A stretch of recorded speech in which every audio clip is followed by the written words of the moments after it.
जौनपुर के जंगल में टूनी चिड़िया अपनी बेटी चिंकी चिड़िया के साथ रहती थी। उसका एक बेटा था बंटी कबूतर। टूनी चिड़िया बहुत ही गरीब थी। बहुत मुश्किल से मेहनत मजदूरी करके वो जैसे तैसे करके पैसे कमाती थी। उससे वो अपने घर का गुजारा कर लिया करती थी। बारिश का मौसम शुरू होने वाला था। टूनी चिड़िया का पूरा परिवार चिंतित था कि बारिश का मौसम शुरू होने वाला है।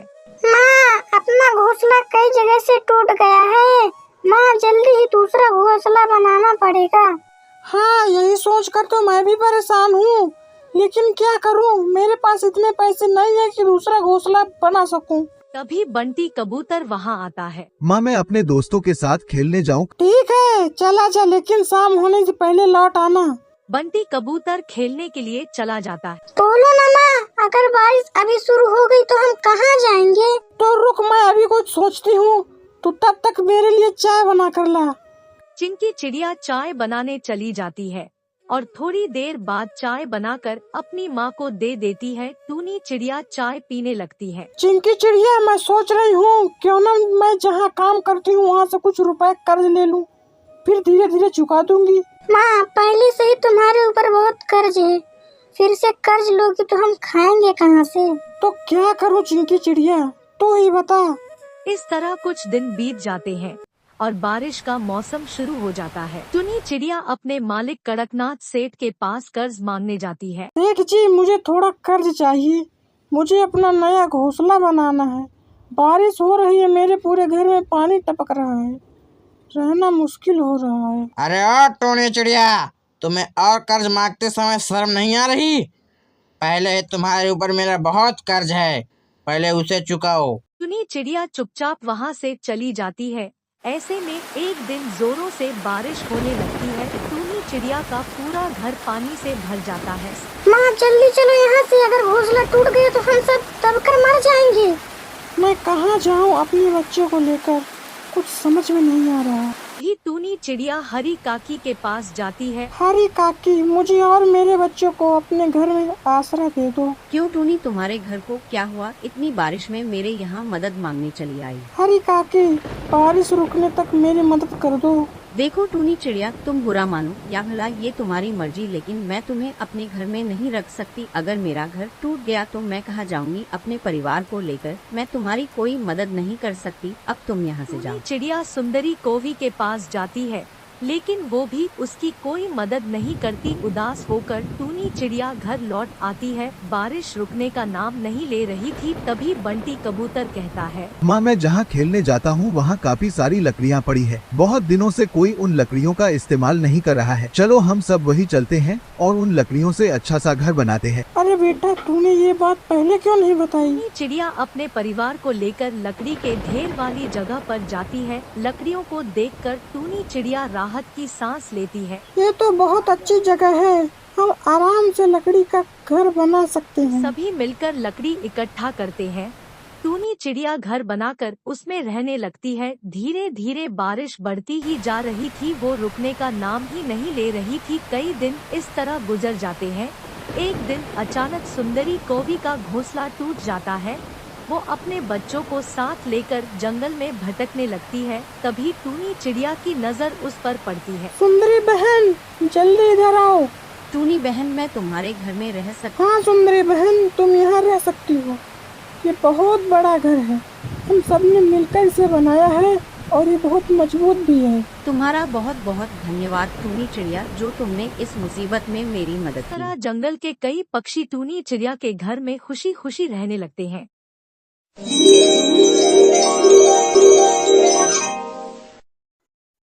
स्वाति एक बहुत ही सीधी सादी प्यारी सी लड़की थी। वह 5वीं कक्षा में पढ़ती थी। सबसे प्यार से बातें करना, सबका सम्मान करना, इतना अच्छा स्वभाव होते हुए भी स्वाति से उसकी क्लास में कोई भी अच्छे से बात नहीं करता था, क्योंकि स्वाति का रंग काला था। उसके काले रंग के वजह से ही उसे स्कूल में कई बार नफरत का पात्र बनना पड़ता था। ए स्वाति, लाइन में पीछे लग, आगे लगेगी तो मैम तुझ पर गुस्सा करेंगी। पर मैंने पूरा पाठ याद किया है, पीछे खड़ी हुई तो मैं किसी को नजर नहीं आऊंगी। तू तो सबसे पहले नजर आती है, पर हमें पता है कि टीचर जी तुझसे कोई भी प्रश्न पूछेंगी ही नहीं। तू तो काली है काली, इसलिए तुझे कोई पसंद नहीं करता। चल जा, पीछे खड़ी हो, वरना टीचर जी हमें डांटेंगी। स्वाति के साथ अक्सर ऐसा होता रहता था, जिस कारण वह बहुत दुखी होती थी। उस स्कूल में होने वाले किसी भी समारोह में सबसे पीछे खड़ा होना पड़ता था। 15 अगस्त आने वाला था और उस स्कूल के सभी बच्चे 15 अगस्त में स्टेज पर होने वाले कार्यक्रम में भाग ले रहे थे। स्वाति का भी मन था वो 15 अगस्त के समारोह में भाग ले। स्वाति घबराती हुई अपने टीचर के पास जाती है। मैम, कल जो 15 अगस्त के लिए 15 अगस्त के लिए। अब आगे भी बोलोगी कि यूं ही मेरा टाइम खराब करती रहोगी? दिख नहीं रहा मैं कल के समारोह के लिए बच्चों की तैयारी करवा रही हूँ।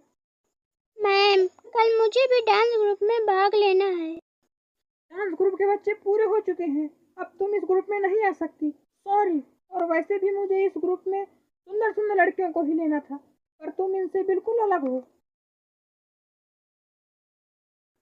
स्वाति उदास मन से अपनी सीट पर जाकर बैठ जाती है। स्वाति घर जाती है और अपने माँ से सारी बात कहती है। माँ, मैं काली क्यों हूँ? इस काले रंग की वजह से स्कूल में मैं हमेशा पीछे रह जाती हूँ।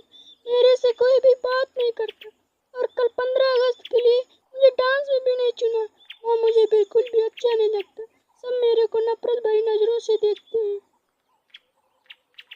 अरे मेरी गुड़िया रानी, तू इतनी उदास क्यों होती है? तुम्हें पता है कान्हा जी भी सांवले थे, लोग उन्हें काला कहते थे, पर उन्होंने कभी भी किसी भी बात का बुरा नहीं माना। उन्होंने दुनिया के लिए बहुत अच्छे काम किए, इसलिए वे भगवान कहलाए। जब भगवान को अपने रंग से कभी निराशा नहीं हुई तो तुम क्यों करती हो? तुम्हें किसी रंग को अपना हथियार बनाना चाहिए और हमेशा जीवन में अच्छे काम करना चाहिए।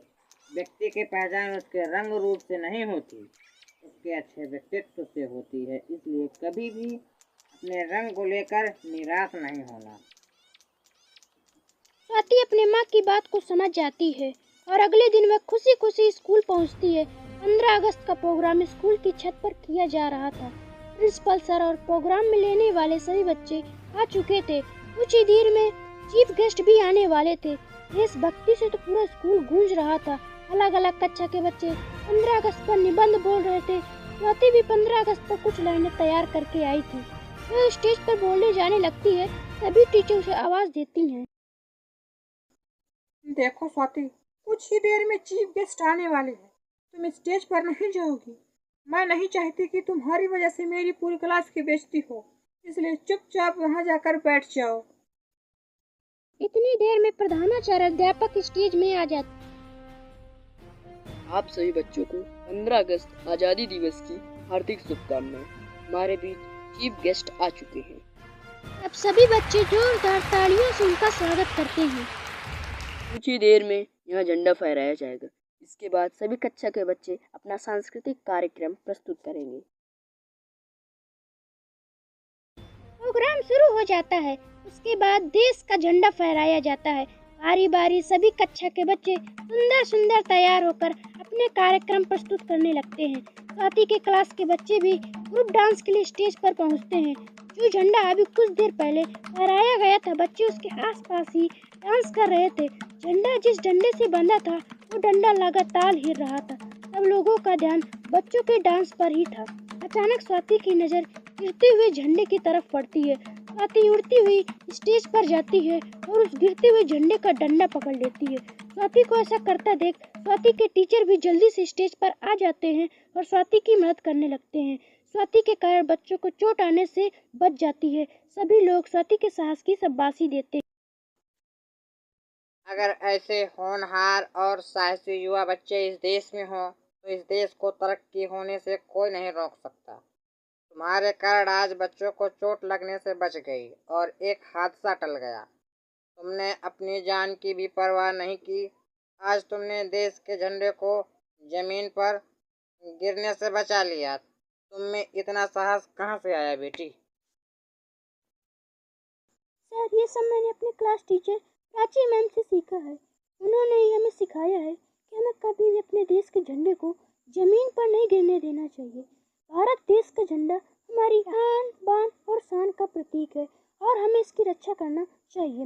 मैम कहती हैं कि हमें सदैव दूसरों की मदद करनी चाहिए और मुश्किल वक्त में साहस दिखाना चाहिए। मुझे प्राची मैम की बातें याद थी, इसलिए मैंने वही किया जो उनसे सीखा।